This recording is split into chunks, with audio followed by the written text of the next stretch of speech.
अस्सलाम वालेकुम। पूरी रात बस का इंतज़ार में बीत जाने के बाद सुबह हम यहाँ पहुँचे। ये हमारा खेमा का बाहरी लुक है। ये खेमा रोड नंबर 68 पर मौजूद है, जिसके सामने मस्जिद अल कुवैत आप देख रहे हैं।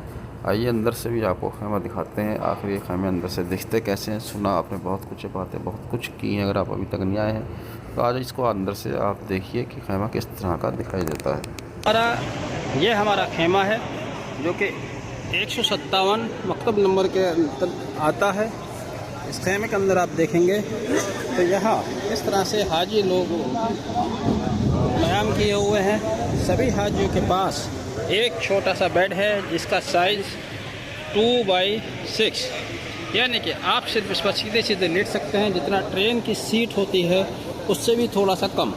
लेकिन चूँकि यहाँ पर आप इबादत के लिए आए हैं तो ये जगह काफ़ी है। यहाँ ऐशो आराम की न ज़रूरत है न गुंजाइश है, लेकिन फिर भी हुकूमत की तरफ से बहुत तेज़ स्पीड वाले हाई स्पीड वाले एसी लगाए गए हैं। सेंट्रलाइज एसी है इन टेम्पररी तंबू के अंदर। और आप यह भी समझ लीजिए तंबू सिर्फ 5 दिनों के लिए है। 5 दिनों के बाद 360 दिन इनका कोई इस्तेमाल नहीं होना। फिर भी इनके अंदर सारी फैसिलिटीज़ देने की कोशिश की गई है। साथ में पेडेस्ट्रियल फ़ैन भी लगाए गए हैं जो एयर कंडीशन की ऊपर जा रही हवा को नीचे हाजियों तक पहुंचा रहे हैं। इसके अलावा चार्जिंग पॉइंट भी दिया गया है जहां आप अपने मोबाइल चार्ज कर सकते हैं। यहाँ ये सरकार की तरफ से इंतज़ाम ये किया गया है कि बैठे बैठे आपके बिस्तर पर आपके बेड पर ही खाना आएगा, नाश्ता आएगा। यहीं पर आप नमाज अदा कर सकते हैं। साथ ही इसी के साथ से लगा हुआ आपका वज़ू घर है जहाँ पर आप वज़ू कर सकते हैं। यहाँ खाने पीने की अशिया का कोई कमी नहीं है।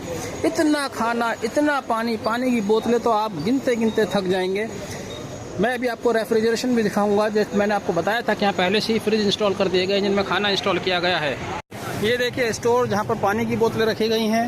लगातार हर सेकंड्स पर यहाँ की पानी की पेटियाँ जा रही हैं। पानी की बहुत ही ज़बरदस्त सप्लाई।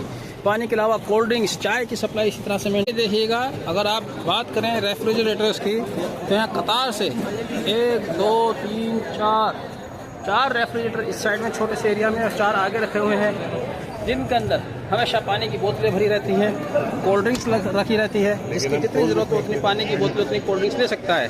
चाय जिसका मैं जिक्र कर रहा था, ये चाय सुबह से चल रही है और लगातार चल रही है। चाय के साथ साथ यहाँ शाम में रिफ़्रेशमेंट भी आया। तो जैसे कि मैं कह रहा था कि आपको वहाँ खाने पीने की कोई फ़िक्र नहीं करनी है। जहाँ आप जा रहे हैं मीना में, सिर्फ इबादत पर अपना ध्यान रखें, इबादत पर फोकस करें। खाने पीने का बहुत वाजिब इंतज़ाम गवर्नमेंट की तरफ से किया जाता है, सऊदी हुकूमत की तरफ से किया जाता है। साथ ही जो आपको बिस्तर मिला है वहाँ बेडशीट है, पिलो है, एक ओढ़ने के लिए चादर भी है, उसकी भी आपको फ़िक्र नहीं करनी। ये आपका वज़ू खाना और यहाँ बाथरूम भी है। ये बाथरूम है, बाथरूम पे ज़रूर वेटिंग रहती है क्योंकि बाथरूम में जब हाजी अंदर जाता है तो सब अपने अपने तरीके से नहाते हैं, इस्तेमाल करते हैं, टाइम लगता है। और आप देखो ऊपर कितने बड़े बड़े एसी लगे हुए हैं। इस तरह से अब आप आइंदा सालों के लिए इस वीडियो को समझ सकते हैं, सजो कर रख सकते हैं। जब आप इंशाल्लाह हज करने के लिए आएंगे तो बिना किसी परेशानी के आँख बंद करके यहाँ आएँ और ना खाने पीने की फ़िक्र करें, ना चादर की फ़िक्र करें, ना बिस्तर की फ़िक्र करें। आपको सारी फैसिलिटीज़ यहाँ पर इंशाल्लाह मिलेंगी। आपको सारी फैसिलिटीज़ यहाँ पर इंशाल्लाह मिलेंगी।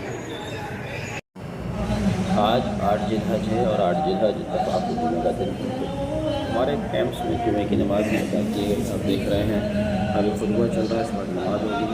और आज का दिन इसी तरह से बीत जाने के बाद कल सुबह हमें निकलना है मैदान अराफात के लिए। 9 जिलहज जो कि असल में